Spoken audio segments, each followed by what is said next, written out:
ಕೃಪೆ ಮಾಡಿ ನನ್ನ ಪ್ರಾಣವನ್ನು ರಕ್ಷಿಸು ಎಂದು ಪ್ರಾರ್ಥಿಸಿದನು. ಆಗ ದೇವರು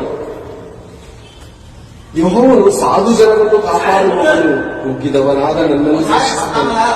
ನನ್ನ ಮನವೇ ನಿನ್ನ ವಿಶ್ರಾಂತಿಯ ನೆಲೆಗೆ ತಿರುಗು. ಆತ ಆತ್ಮ ಜೊತೆ ಮಾತಾಡುವಾಗ ನನ್ನ ಮನಸ್ಸು ಜೊತೆ ತಿರುಗು. ವಿಶ್ರಾಂತಿಯ ಸ್ಥಳದಲ್ಲಿ ದೇವರ ಬಳಿ ಮಾತ್ರ ತಿರುಗು. ನೀನು ಎಲ್ಲ ಓಡಾಡ್ತಾ ಇದ್ದೀನಿ, ನಿನಗೆ ವಿಶ್ರಾಂತಿ ನಾನು ಕೊಡ್ತೀನಿ. ಇದೆಲ್ಲಿ ವಿಶ್ರಾಂತಿಗೋಸ್ಕರ ಓಡಾಡ್ತಾ ಇದ್ದೆ? ನೀವು ವಿಶ್ರಾಂತಿ ನಾನು ಕೊಡ್ತೀನಿ, ಸಮಾಧಾನ ನಾನು ಕೊಡ್ತೀನಿ. ನಾನು ಕೃಪೆ ಉಳ್ಳವರಿಗೆ ಕೃಪಾಪೂರ್ಣನಾದ ದೇವರು. ನಾನೇನ್ ಮಾಡ್ತೀನಿ?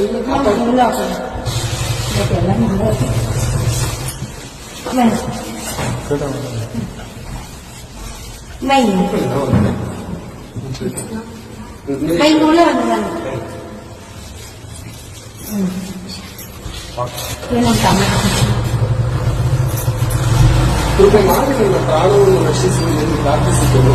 ಯೆಹೋವನು ಕೃಪಾಳುವು ಪ್ರೀತಿವಂತನು ಆಗಿದ್ದಾನೆ. ನಮ್ಮ ದೇವರು ಕನಿಕರವುಳ್ಳವನು.